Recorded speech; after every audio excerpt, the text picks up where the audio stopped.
El 2 de junio del año 2010, unos sicarios contratados por el empresario Adriano Román de Santiago cometieron un crimen. Intentaron asesinar al abogado Jordi Veras, abogado de la víctima de Adriano Román, su ex esposa Miguelina Llaverías, a quien Adriano Román había golpeado, había pagado también a sicarios para que la violaran y la asesinaran en 1978. La justicia fue muy lenta. Le denegaron el derecho a la justicia a doña Miguelina Llaverías. Y a principios de los años, cuando se inició aquel proceso en contra de Adriano Román, el doctor Ramón Antonio Veras, Negro Veras, fue abogado de Miguelina Llaverías. Y en el 2010, 2005, 2006 comenzó Jordi Veras, su hijo, como abogado de Miguelina Llaverías, tratando de buscar la justicia en ese caso. Y hubo un atentado contra Jordi Veras por ser abogado de Miguelina Llaverías. Agradecemos a Jordi que esté con nosotros, que nos acompañe en este diálogo sobre la justicia tardía en la República Dominicana. Y obviamente su caso es un caso también de justicia tardía, porque el caso de Jordi Veras por el atentado de Adriano Román y sus sicarios aún no concluye. Está en manos de la Suprema Corte de Justicia. ¿Cuál es, de algún modo, Jordi, desde tu punto de vista, el principio de todo esto? ¿Cómo le atribuimos, de algún modo, responsabilidad a alguien por no haber hecho justicia en el caso de Miguelina Llaverías? Ante todo, buenos días y buenas, y gracias por permitirnos estar aquí con ustedes en un espacio y un medio que no es solamente difundido por la vía de la televisión, sino también por la vía digital de Internet, y el Internet, y que uno le da seguimiento y tiene la credibilidad creada por el trabajo que ustedes han hecho. En el caso de Miguelina Llaverías, cuando bien usted ha narrado de manera breve la historia de ese proceso, inicia en el año 78, cuando ya Miguelina Llaverías y Adriano estaban separados, divorciados. Y él busca la forma, utilizando los hijos, haciéndole creer a Miguelina que iban a resolver sus situaciones matrimoniales en ese momento, y la hace ir a una finca en Villa González, en Quinigua. Ahí es cuando procede a hacer todos los vejámenes que usted mencionó, de violación, por uno de sus cuatreros, él sosteniendo un arma, y les escenan los senos, algo horrendo. Luego de eso, evidentemente, por el tiempo del que estamos hablando, en el 78, recordemos que la justicia en ese momento, bien definida por el doctor Balaguer, era un mercado al que él tenía la disposición de manejar, y quizás no, vamos a decir que haya tenido que ver con el caso como poder político, pero sí el ambiente que se vivía. Era un ambiente que era, cuando habían poderosos de por medio, era difícil para una víctima enfrentar en un plano de justicia a personas de esa naturaleza. Claro. Pasa todo eso. Sí. Nunca hubo sanción en la justicia contra Adriano Román para ese hecho, no. Por ese hecho sádico contra Miguelina Llaverías. E intentó huir. Él llegó a huir y hubo que ser traído, pero no fue sancionado. No fue sancionado por ese hecho. ¿Y ella insistió con sus abogados? Sí, pero en esa oportunidad... En que la justicia, digamos, de algún modo se comportara dignamente. Sí, se hizo el intento en esa oportunidad, pero no se logró Ni nada. Contra el sicario contratado por Adriano Román tampoco. Solamente llegaron los interrogatorios, sí, que constan ahí, pero no se hizo absolutamente nada. Ya pasa el 78, Miguelina intenta rehacer su vida conjuntamente con sus 4 hijos, y pasan 28 años. ¿Que son hijos los cuatro? Los 4 de Adriano Román. Los 4, del matrimonio que conformaba Miguelina y Adriano. Y Adriano Román. En el 2005, cuando todo el mundo supone que 28 años debe ser, o casi 30 años debe ser suficiente como para que entre una pareja que hubo algo ya no existiese, y ella ya tenía un matrimonio nuevo, en el caso de Miguelina Llaverías, pues se da un atentado. Evidentemente al inicio se buscaron las formas para desviar los ojos del Ministerio Público, que no era hacia Adriano.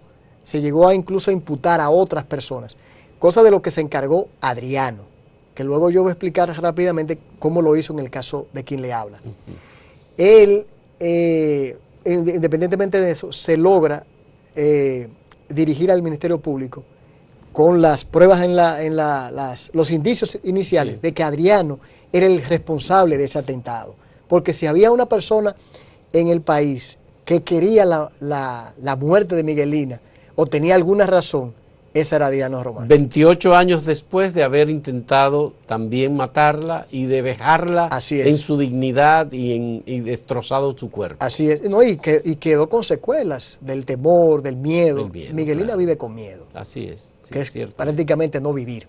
Entonces un 2 de octubre de 2005, estando Adriano preso por otro hecho, por el caso de su hermano Pablo, ya fenecido, sí. que intentó él mismo asesinar por asuntos de herencia de la familia de Adriano. Entonces él cae preso, pero solamente es condenado a 1 año de prisión, porque se toma el caso como golpes y heridas. ¿Por qué razón? Porque Pablo, su hermano, le tenía mucho temor a Adriano. Entonces llegó a un acuerdo con Adriano de que solamente se iba a vincular el caso como golpes y heridas y no como intento de asesinato. Entonces por eso es condenado a 1 año de prisión. Estando en prisión, es que se produce el intento de asesinato nuevamente de Miguelina Llaverías. Es ahí cuando nosotros asumimos el caso. Tú asumes la defensa de Miguelina Llaverías. Correctamente. Entonces, cuando él iba a salir por el caso de su hermano, ya el expediente de Miguelina en proceso, nosotros logramos que por una prisión preventiva él se mantenga en prisión. Y hasta el día de hoy no ha salido. Ha salido, pero ha salido a centros médicos 6 meses, claro, por ejemplo, sí, en una clínica. Con privilegios. Con muchos privilegios. Sí, evidentemente. Entonces, me gustaría saber, 5 años después de tú haber retomado el caso de Miguelina Llaverías, se produce el atentado contra ti. Exactamente. El 2 de junio del año 2010. Exactamente. Se produce el atentado. ¿Son las mismas personas que actúan o son otras personas? Buena pregunta. Solamente una persona está combinada en el caso de Miguelina y en el caso de quien te habla. Y en el caso tuyo. Que es Engels Manuel Carela Castro. Carela Castro. Que es hermano de Francisco Carela. De Francisco Carela, aquel que estaba implicado en el caso de los moteles. En el caso de los moteles. Que por eso es que se descubre el caso. Para que te vea cómo son las cosas de Dios. Que además está vinculado con la oficialidad. Sí, con el asunto del caso del Congreso. Exactamente, sí, y de otras cosas. Y de otras cosas, sí. Porque creo que él estaba vinculado con el Departamento Nacional de Investigaciones de Él tenía, porque él había pertenecido a la policía, si no mal recuerdo. Y parece que él mantenía un cierto contacto. Incluso de los 7 implicados, claro, sacando a Adriano, 3 eran policías. Claro. Hay que recordar, Jordi, que Francisco Carela es la persona que las autoridades descubren haciendo filmaciones en moteles para chantaje y extorsión. Es correcto. Un caso que fue muy sonado, particularmente en Santo Domingo, pero que luego se encuentra la relación que existe entre él y un hermano suyo, que es el que actúa como agente o sicario de Adriano Román. Porque Engels en ese momento estaba preso por el caso de Miguelina. Ya, sí. Entonces él vuelve a vincularse porque Franklin Reynoso, que estaba preso con Adriano, le dice, porque Adriano vivía hablando, me veía en televisión, como yo, sí, como comunicador, sí, me veía en televisión y se quejaba. Entonces él dice, pero yo tengo unas personas que pueden eliminar esa... Puede ayudarte. Entonces ahí vinculan de nuevo a Engels, porque Francisco todavía mantenía la compañía de detectives, que fue la misma que se utilizó para el caso de Miguelina. Vamos a hacer una primera pausa en este diálogo con Jordi Vera, víctima de justicia tardía.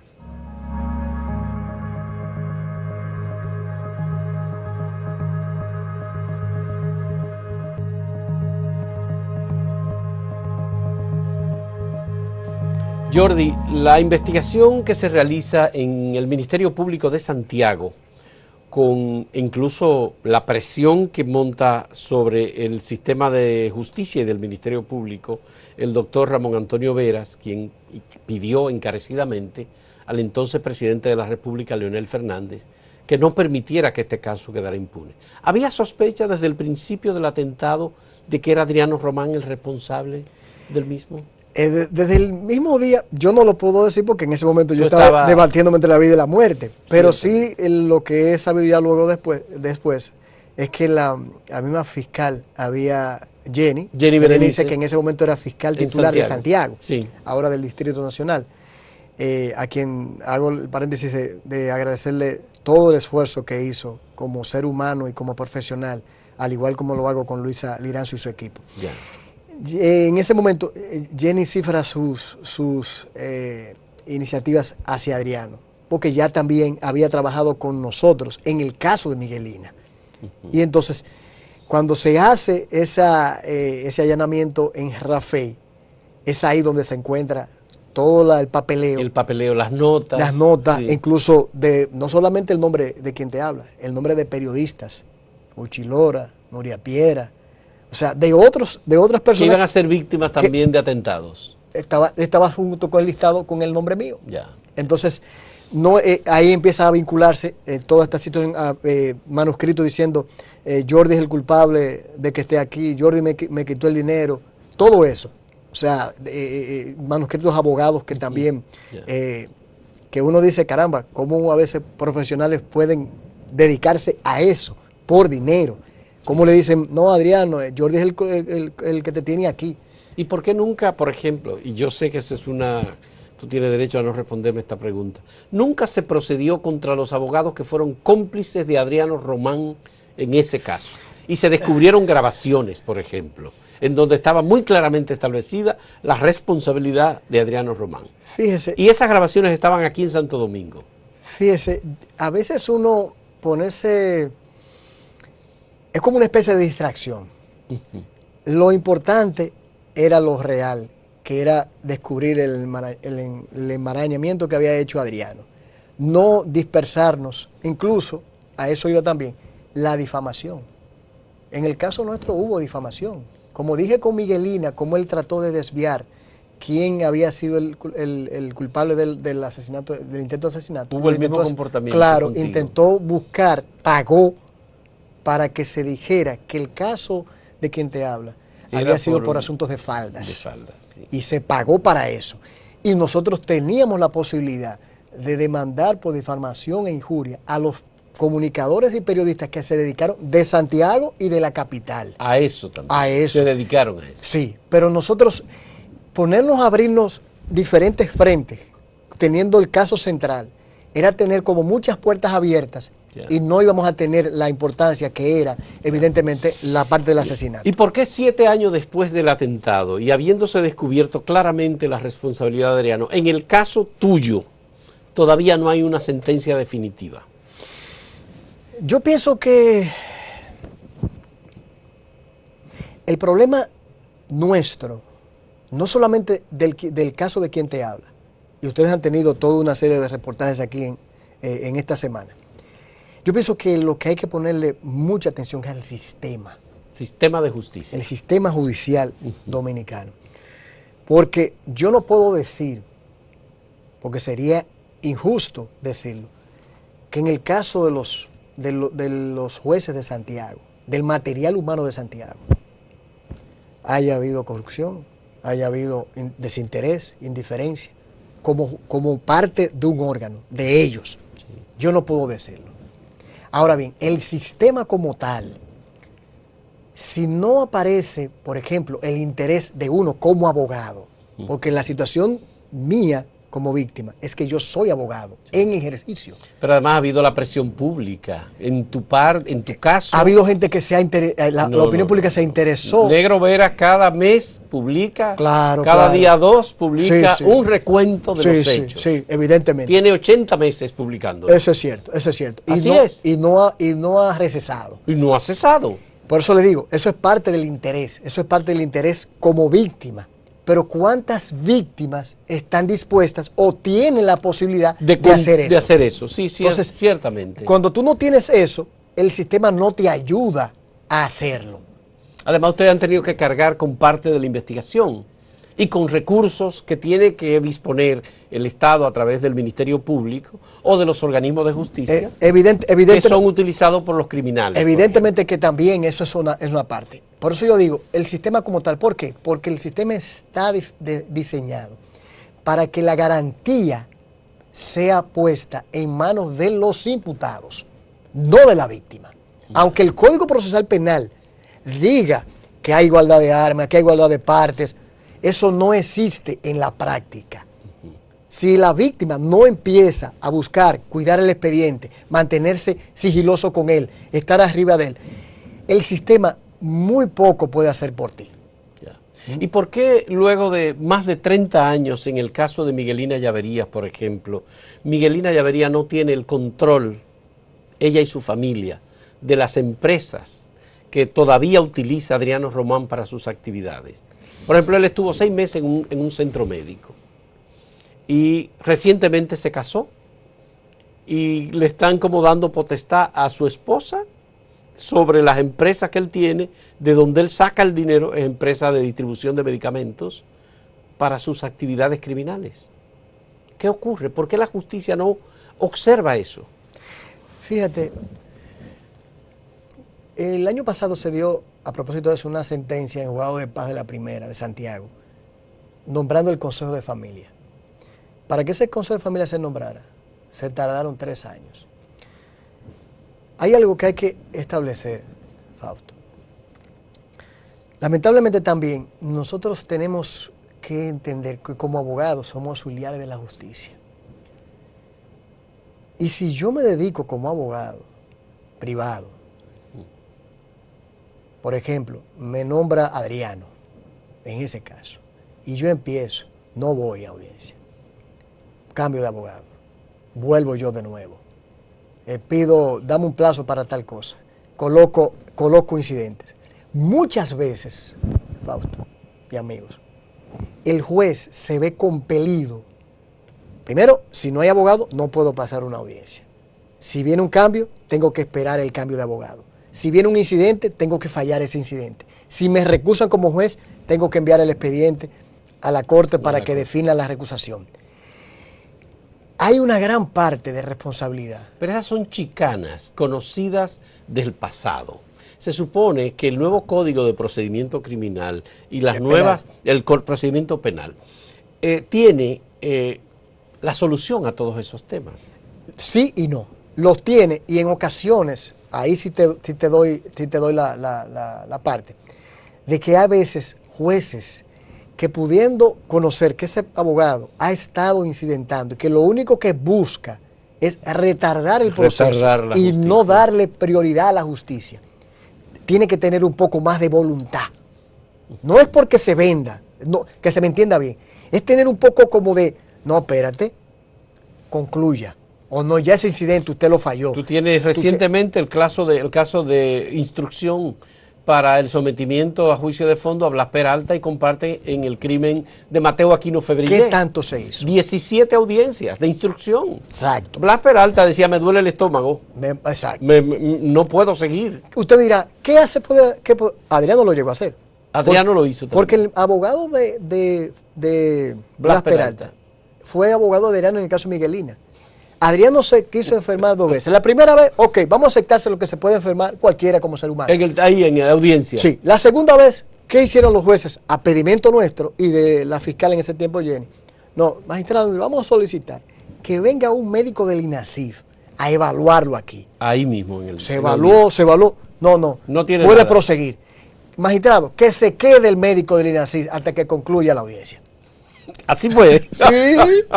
Entonces, lo que te quiero decir es que a veces también hay una aviesa y manifiesta intención de abogados que no les importa con tal de que esa sea una retribución económica para ellos, la justicia se haga lenta. Y hay la combinación a veces de que un juez puede decir, no, espérese, no. Usted es el mismo abogado que nos ha puesto de relajo. No, no, con todo el respeto y respetando el derecho de su imputado, esto, y vamos a proseguir. Ya. Que le da la facultad. Pero eso también, esa permisividad, le da la oportunidad al imputado de seguir actuando impunemente. Evidentemente. Es decir, la impunidad está presente en esos procesos. No, y otra cosa. Por ejemplo, ¿a ti no te parece que es un caso de impunidad que Adriano haya pasado 6 meses en una clínica privada en Santiago? Yo pienso que ahí el caso de impunidad, porque tendría que decirse que tendría que estar envuelto el juez de ejecución de la pena. Y yo entiendo que ha actuado de manera, si se puede decir, viendo el punto de vista humano. Flexible. No, él lo ha visto más por el punto de vista humano de la facultad de derecho humano que tiene un imputado, porque lo hace con todos los imputados. No puedo decir que sea solamente con Adriano.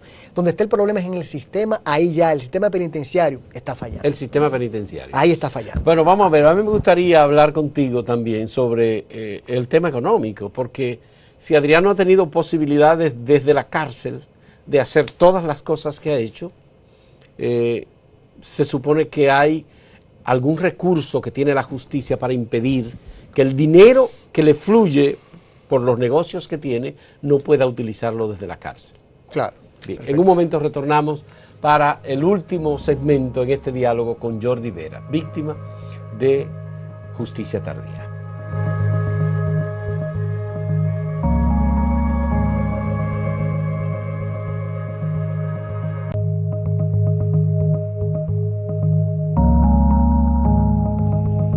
Jordi Veras, como abogado que ha sido de Miguelina Llaverías en el caso emblemático e histórico de Santiago contra Adriano Román, y como has visto y has sido víctima también de las actuaciones de Adriano Román desde la cárcel, que utiliza dinero que le fluye en abundancia para contratar sicarios que están disponibles en la cárcel y fuera de la cárcel, ¿no te parece que la justicia debe tener una vista, digamos, más amplia al observar la naturaleza del delito frecuente que ha cometido este señor?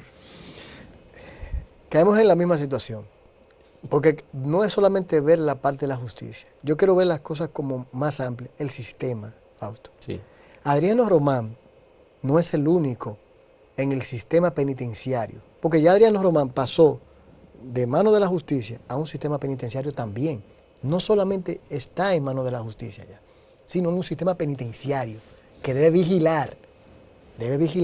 Y que ya él conoce en detalle y sabe por dónde se mueve, dónde se le abre una puerta. Lo conoce bien. Lo conoce bien. Lo conoce bien. Él está en Rafey, en Santiago. En Rafey, ha estado ahí siempre. Salvo en la ocasión de su hermano estuvo en Puerto Plata. Pero yo luego de ahí siempre ha estado en Rafey, donde él es muy bien recibido. Ya. Él tiene una celda para él tiene comunicaciones allí, tiene sí, teléfono. Él tiene la posibilidad. Ya, tiene. Él tiene todas las posibilidades. Es decir, él está permanentemente comunicado. Él tiene todas esas posibilidades. Ya. Y no hay posibilidad, por ejemplo, de que el sistema penitenciario dominicano autorice que en casos como ese, que son especiales, una persona reincidente en la violencia y en el crimen, pueda ser, por ejemplo, colocada una cámara que le observe y que vea cuáles son sus comportamientos y actitudes, si todavía dispone de dinero. Bueno, es que ya ahí tendría que ser un trabajo de inteligencia, que un imputado no lo sepa. Porque si lo sabe, evidentemente, entonces no va a actuar evitando el hecho de las cámaras o cualquier otra seguridad. Pero evidentemente eso podría ser un recurso.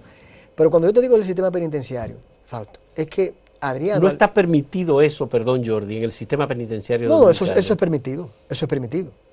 Porque, por ejemplo, yo he oído muchas veces que hasta el presidente ha tenido que hablar o emitir decreto, o el Procurador General de la República ha dictado normas diciendo que están prohibidos los teléfonos en la cárcel. Sí, y hubo precisamente una resolución en ese sentido. Lo que hay que ver si eso se está aplicando. Porque el problema nuestro, tenemos muchas disposiciones, muchas resoluciones, muchos reglamentos. El problema es la aplicación. Hubo ahora eso que usted se refiere, el caso de los celulares, de que no se iban a permitir y que también iba a haber una especie de mecanismo que pudiera tumbar todo aquel que intentara comunicarse dentro de las cárceles hacia afuera. porque el caso de Adriano no es solamente uno. Adriano es uno de esos presos que debieran estar, si existiera aquí, en un sistema de máxima seguridad, de personas que son peligrosas para la sociedad en sentido general, no solamente para Jordi Veras o Miguelina Ellaverías y su familia, sino aquí hay personas que desde la cárcel, y usted lo conoce, hacen estafas con llamadas, realizan pagos de sicariato desde la cárcel. Sí. No es solamente estafan a personas desde la cárcel. Claro. E incluso mandan a otros a hacer atracos. Exactamente. O a robar. Entonces, eso existe. Sí, existe. Entonces, ahí lo que ha faltado es un sistema penitenciario que le dé seguimiento a eso, que perfectamente puede tomar la medida, como usted se pregunta. ¿Que lo puede hacer? Claro que lo puede hacer. Y el juez de la ejecución de la pena no puede también, como un responsable del cumplimiento de las sentencias penales en este caso, no puede también actuar y evitar que estas cosas se produzcan. No, ahí el juez de la pena solamente se vincula para los derechos básicamente fundamentales de los imputados, de que se estén cumpliendo el rigor de la sanción, pero no tanto en el aspecto ya administrativo del sistema penitenciario. Sí regula que no se violan los derechos. Por ejemplo, ¿y no fue el juez de la ejecución de la pena el que permitió el matrimonio de Adriano Román? Sí, fue a una solicitud, se le hizo. Eso es un criterio que se le respeta, con el cual no estamos acorde. Creo que Adriano no tenía, teniendo la situación de la interdicción legal, no tenía posibilidad de que fuera autorizado el casamiento, pero eso es una situación de interpretación de ese juez, que yo lo respeto pero no lo comparto. Ya, porque si hay un consejo de familia, que es el que toma las decisiones sobre los recursos y las empresas, del condenado. Del condenado. Exactamente. Condenado e interno. Interno porque está dentro del sistema penitenciario del nuevo modelo. Entonces lo que está queriendo anular ese consejo, ¿no? Sí, lo que pasa es que cuando se dio esa autorización, yo estoy consciente y estoy casi seguro que el juez ignoraba esa decisión del Consejo de Familia. Porque puede ser que quien tome esa... ¿Cómo es posible? Sí, es posible. Yo le puedo dar el beneficio de la duda en el sentido de lo siguiente. Fue dado por un juzgado de paz, que es un aspecto civil, no penal. A menos que no se haya comunicado esa decisión al juez de ejecución de la pena, no tenía por qué conocerlo. O sea, por eso no puedo atribuirle que él lo conocía y lo hizo. ¿Comprende? Sí. Entonces, pero sí, ¿cuál era el objetivo de Adriano?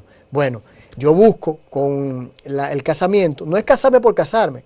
La pregunta, don Fausto, es ¿por qué en ese momento? Ese momento.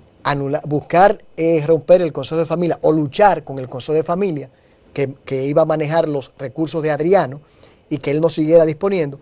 Y segundo, solicitar la prisión domiciliaria como lo hizo hace un mes, que le fue rechazada por el juez de la pena. Ya, perfecto. La prisión domiciliaria, que él quiere irse a su casa. Finalmente, Jordi, que ya se nos acabó el tiempo. Okay.